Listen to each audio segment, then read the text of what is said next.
Welcome back to Creative Operations Europe 2022. You're in track 2 for the session. Make the most of what you already have. Integrate your specialist platforms to organize multiple input and output channels. This session is with Matt Simpson, a senior solution consultant at censhare. Matt, over to you. Great, thanks Tom, and nice to speak to you all. Thanks for joining the session today. As Tom says, we're going to talk about system integration today, making the most of what you already have. So first things first, I'll say hi, introduce myself. I'm Matt Simpson. I'm a senior solution consultant at censhare. Been around within the business for about 5 years now. So I've worked across implementation for our platform previously, so in a PM role, and now working on the consultancy side in pre-sales, so joining up potential customers' requirements with our platform's abilities. In terms of overall experience, I've been working with brand technologies, digital asset management for around 15 years now. So hope to be able to give you some insight today in terms of the use of different systems, different specialist systems, and joining them up and making them work together in a much more harmonious way. So with that in mind, let's have a look at our agenda. First, we'll define what we mean by system integration. We'll be super clear, define what we're discussing, talk about some high-level goals and the key benefits of embarking on such a project. We'll talk about some problems that occur in a non-integrated IT landscape. Maybe some of these will be familiar to you, maybe not. We'll talk about the kinds of issues that can occur if you have systems that are working perfectly well but not perfectly well together. So we'll talk about that a little. Then we'll talk about how to actually approach a technical implementation for a system integration project. So we'll talk about some key project phases, some elements to focus on, the way in which to prioritize a project of this nature and to deliver it successfully. We'll talk about the benefits of embarking on a project like this, but also some possible problems. Rather than pretending that this will deliver some form of utopia, we'll definitely discuss some of the potential pitfalls and some of the considerations that should be taken into account when considering a project of this nature. And then last but not least, I'll talk about a real-world example from an integration that censhare has worked upon. So we'll cover that off at the end as well. Great, so first things first, what is a system integration? So in broad terms, system integration is considered to be the process of connecting different subsystems or components into a single larger system that functions as one. So you can see in the diagram here, we've got a bunch of specialist platforms for digital asset management, for content management, point of sale, etc. And a system integration is typically defined as the process of linking those various IT systems together. Could be a service, could be a piece of software. One way or another, we want to enable them to work functionally together. Doesn't have to be internal systems, can be third-party platforms as well. Of course, that can be planned for within the technical element of a project. Okay, so when we join those systems up, the main reason for doing so is that we can identify improvements in productivity, the quality of operations. The underlying goal really is for IT systems to talk to one another through this integration, to speed up information flows and reduce operational costs for the organisation as a result. So that's what we're aiming towards, that's what we're talking about, that's what we're discussing today. Let's discuss some of the problems that are caused in the absence of joined up systems. So I suppose it's probably worth mentioning how we end up in a situation where we have unconnected, unintegrated systems. So when purchasing software, a lot of businesses do decide to purchase only the components they require at that specific time. That can appear less expensive, perhaps more profitable at first, but really quickly that can become counterproductive. As the organisation grows, you'll use more and more independent tools, and that can result in decreased productivity, inaccurate data analysis. We can get into some specific issues here. So siloed data. Maybe you're holding the same data in two different places. Maybe it's just being held in one place, one way or another. Even if it's being copied between two systems, if it's stored in two places, it's not going to be leveraged to the degree that it could be. If it's only stored in one place, that will be even more true. Inconsistencies. So even if you've got some form of manual process to transfer data between two different platforms or more, that might be working accurately, but as a result, there'll always be a period where one system is lagging behind the other, and that of course will lead to inconsistencies. Working in this manner doesn't foster a good environment for collaboration. So users being tied to specialist systems that prevent them from seeing a wider picture, even on a subliminal level, can prevent them from considering the wider picture in their decision making.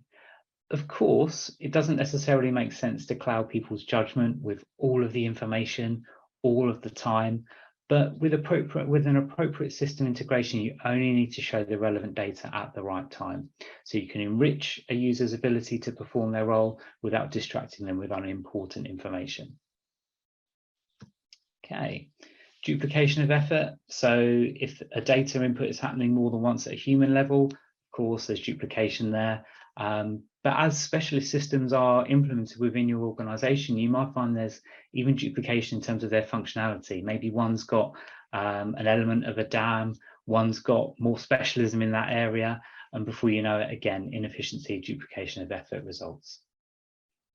Cool. And last but certainly not least, inefficient use of time. So people spending their time joining up the data, maybe carrying out that manual process that we talked about. Of course, that's not the most efficient way of using people's time, but also you've got the issue of clearing up issues that can occur due to the problems that we've listed already. So if they're not able to focus on their day jobs or being redeployed in more productive roles, that can certainly cause an issue for the organization. Okay, so there are a few examples of the kinds of things that can occur in an environment where IT systems aren't integrated effectively. How do we go about approaching this? Maybe you're identifying some of the issues that I'm describing here, and we want to consider the way in which we should embark upon a project of this nature. The first step I would always describe as a discovery phase, maybe a scoping, that kind of thing. Essentially involves looking at your current business process and systems together, and you can then think about how you can improve the workflow. So for example, companies often have a CRM system and they convert the customer from a CRM system into the ERP platform. Now that's a known trigger, a known action that you want to carry out, and it would be much better if we could have a customer automatically created in an ERP system as a triggered event. And therefore we could automate that, make things happen quickly, efficiently, and make sure the customer is carried through their journey within your organization in a seamless way between systems. So maybe you identify an efficiency in a process like that, and a whole list of other ones in a similar fashion. So before the integration project can begin, you really should investigate all of your processes, all of the relevant workflows that happen within the organization with critical eyes, and then consider the way in which systems are either supporting or preventing those processes currently. Okay, so once you've carried out that process, once you've got a full list of data transfers that you may wish to embark upon, you can therefore prioritize that list. So based on a really thorough analysis of your business process, you can decide also which transfers should be one directional, so when we pass data from one system to the other, or bidirectional, so if we're passing data back and forth between the systems.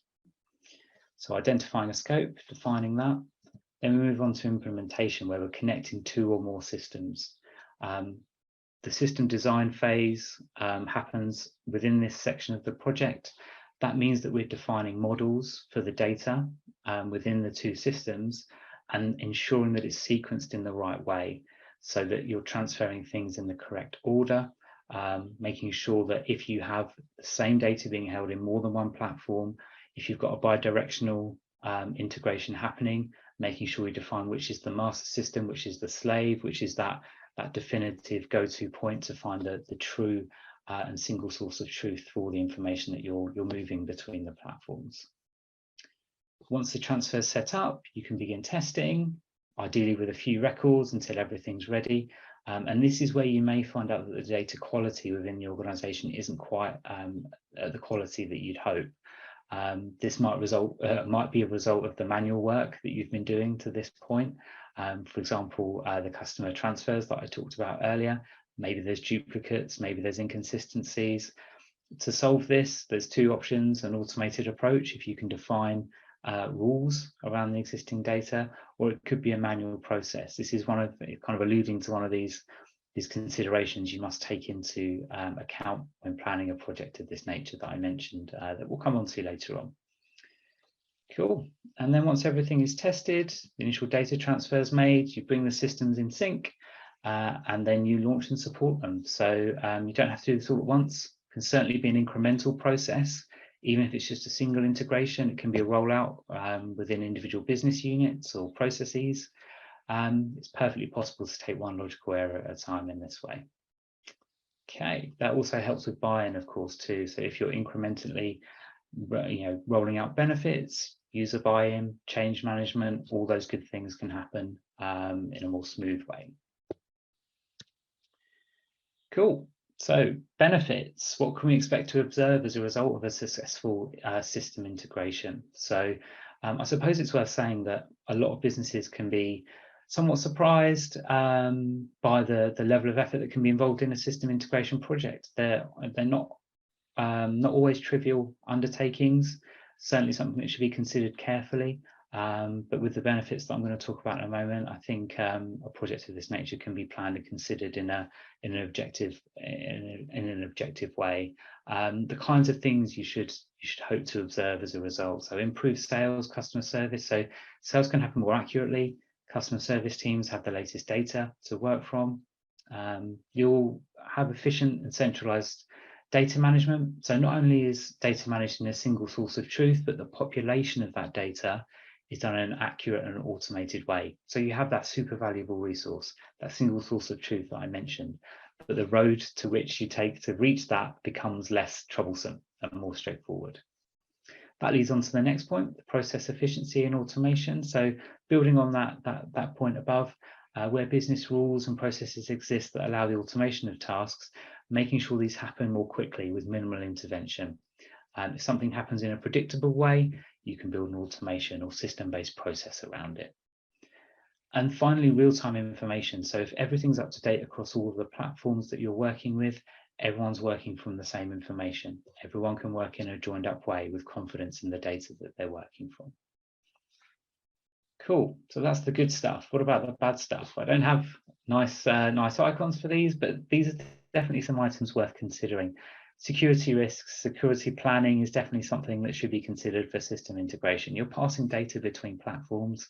That can be valuable business data. So security audit, security planning, appropriate certification, following of internal and external compliance rules, certainly important. So well worth considering that, building that into timelines and budgets accordingly. It's worth considering once systems are integrated, they do become more dependent on one another as a result, and that brings lots of benefits.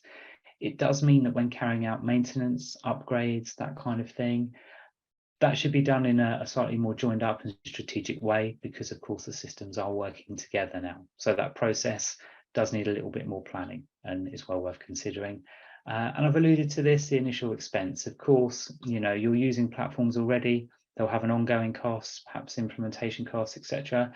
The same will be true of an integration, and that's worth considering too before embarking on a project of this nature. Cool. So that's the broad kind of overview of the way in which projects of this nature can roll out. Let me talk to you a little bit about the way in which censhare approach a project of this nature. If I just talk about the platform a little bit, it's probably the easiest way of doing so. So we consider censhare to be an omni-channel content platform. You can see in the center there's three acronyms: the PIM, Product Information Management, the DAM, Digital Asset Management, and CMS, the Content Management System. They're key features of censhare's platform. They don't all have to be used. You may well find that there are specialist platforms that you wish to use for all those exact tasks. But that's our platform in the center of the screen here. Then on the left, you've got a demonstration of the way in which we can integrate for information and data to find its way into the platform. So maybe products are being created in a dedicated system, maybe customer data is being managed in a dedicated platform, etc. Through the tools that we have within censhare, we can incorporate that data, keep it up to date, and make sure that everything is accurate and can be relied upon as a result. So we use a range of functionality. We've got a REST service and API connectors that can be configured to work with almost any platform with similar tools. So we've ingested data accurately, we've kept that up to date, we've enriched it in some way within censhare, but then also when it comes to connecting and delivering that content externally, same principles can be used. So we can deliver that content consistently to a range of tools, as you see on the right-hand side here. So for the regional and contextual delivery, so whether it be for marketing automation or point of sale system, whatever it happens to be. If you've got your data held in a way in which that makes it accessible within a platform that's possible to integrate consistently and easily with, you'd be able to leverage the relevant tool at the right time with confidence that everyone is working from the right data at all times. Okay, so if I talk about a real world scenario, so this is a project that we worked upon at censhare for BSH. So they're one of the perhaps best known for the brands that they sell through for home appliances, so Bosch and Siemens and several others. They had a need to update their content management system. So they wanted to make it easier to talk about their products. They use product stories, feature stories, so blocks of text essentially that are used to describe the various features that their products can have. And they had those being created in separate systems to the actual products themselves. And we're having to do a lot of manual work to join up all of that information to make sure that the right stories were with the right product, that when a new product was released, the right stories would be linked up and updated accordingly, and also making sure the right media, so the images and the videos and the creative content that would come with any product would also be joined up correctly. So BSH were looking for a central system to cover all these requirements while still having specialist platforms to enable them to work upon the specific tasks that form their wider workflow. So they use censhare now for the product stories. They have 3,000 users of their platform around the world. They manage 11 million assets. So you can imagine that the process they were going through in terms of trying to do that in a less joined up manner, in a less integrated manner. So they have this highly integrated system now. There's a lot of data transformation and routing happening within their organization. They still use specialist platforms. So they use SAP for product creation, for initial management of their products, but that's ingested into censhare automatically, enriched with feature stories. They then use a dedicated tool for translation management, still leveraging the single source of truth that they have, thanks to their integrated systems. And then they deliver that to a range of external channels as a result. Again, you can see the levels of data in the right-hand column here that are being moved through the platform as a result.